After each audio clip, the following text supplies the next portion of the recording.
punto por punto nga pagsabat sa punto por punto nga mga pamangkot. Angot sa gihapon sa committee hearing gaging patigayon kahapon sa aton nga provincial board. Si Director Sunny Boy Oropel. Okay? Una statement ni Engineer Ormel Santos sa pamangkot sa kon anong assessment ya sa quality sang UFO. Ang sabat niya nga daw hindi sigurado sa quality of service sina kay sa Luzon ang mga flyover dito why man niya ginapaagyan sa mga mabugat nga mga salakyan the likes of dump trucks. Nakaistoryahanay kamo regarding sini just lately kung anong imo sining explanation or reaction? Well, siguro kasi misquoted lang si Engineer Ormel Santos. As a matter of fact, we made it clear that by December 25, we will open it into a full capacity traffic. Except, of course, sang prime mover, ang tractor head, kagang motorcycle. So, any vehicles na outside sang ato niya ginahatag nga limitation, pwede ka agita. Okay.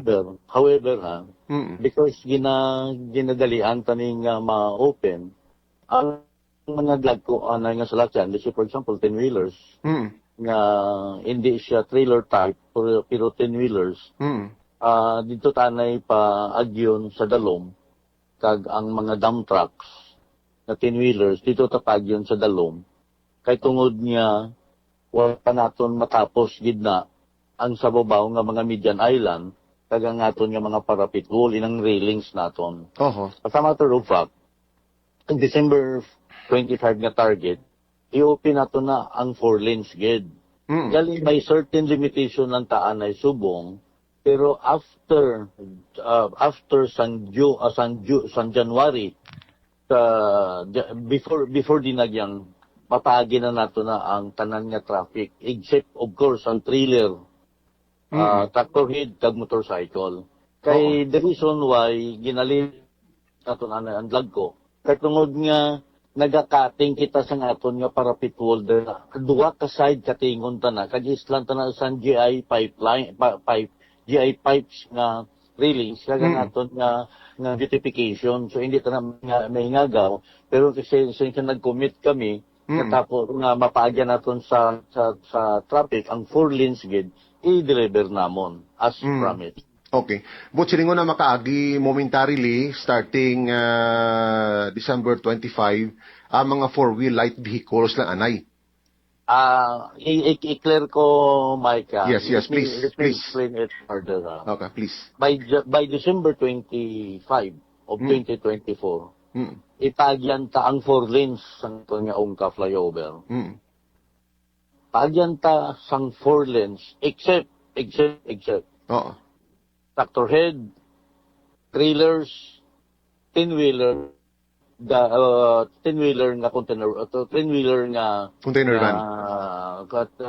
10-wheeler nga trucks, nga the container van sa the container van nga 10-wheelers, some trucks nga 10-wheelers, tungod nga ga-occupy sila sa dako nga space, kag ang aton working area da sa pagdating sa aton nga parapet wall, kag ang median island, kag gamay ang mabilin sa aton.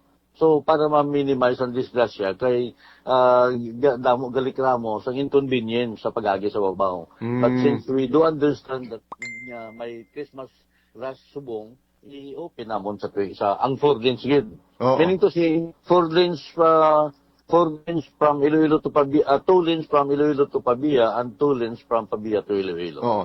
But silingon why problema sa strength sang UFO, kundi ang width ang aton problema because of the ongoing construction kag retrofitting sa ibabaw gyapon amo na siya, Director. Well, actually Mike, no, hindi ko magsiling ongoing ang retrofitting da. Ongoing ang construction activity. Pero ang mambal namon na since nga okay na kami nga mapa-open sa 25 because of public clamor, i-open na naton. Meaning to say ang aton nga structure dira safe. Okay. Oo. We made research. We made research, and the result of our survey shows that ang structure safe. Okay. Galing, Oo. amo lang na, nagapangayo lang kami sa duty ng tinion. Maybe 2 to 3 weeks, 2 to 3 weeks, makaagi naman na ang mga dump trucks na kag ang mga dagko na mga dump trucks kag ang mga 10-wheelers nga salakyan. Okay. Oo. Director, Cargo trucks. Okay, oo. Yes, kay ang isa ka na istoryahan kapon ang safety sa mga poste bala, no? Most especially ang jet grouting. Anong pasalig sang DPWH, no, sa jet grouting na tabo, no, sa mga poste nga kung sa diin nagluyon ini nagligad ng mga panahon kag amo nang rason kung ang may mga jet grouting kita subong. Well, actually, Mike, no, ang aton nga settlement of service only Pier 4, 5, and 6. Okay. Amo na siya ang may settlement before I assumed office. Oo. So, nag-recommend ang atong third-party consultant right after my assumption, nag-jet grouting kita.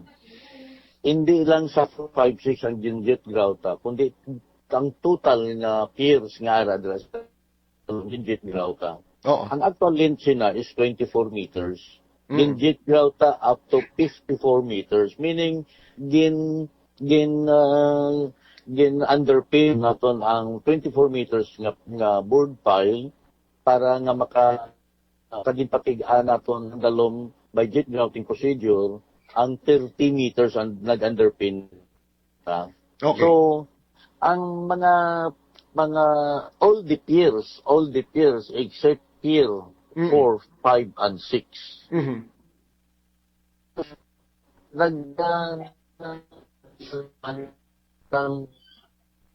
ay nga tolmen kay tungod din labog ito mo so nakita niyo naman ato na ang mga ansut mo nga sa dalom kagin pasaka sa babaw kagin buslan ta sang aton nga jet grouting procedure. Oo. Okay. After seismic survey ang aton nga ginahimo after seismic survey na-prove na naton nga ang structure naton established na. Okay. Galing sa subong, Mike, Oo. di mo, tungkol na mo kita activity, mga na-overlay sa babaw, may mga equipment nga nagagi sa babaw. In fact, kung makita mo daw tani dump truck, kag mga heavy equipment sang contractor ka sa babaw. So, hindi man kami magpaagi siguro kung hindi kami safe ang aton nga structure.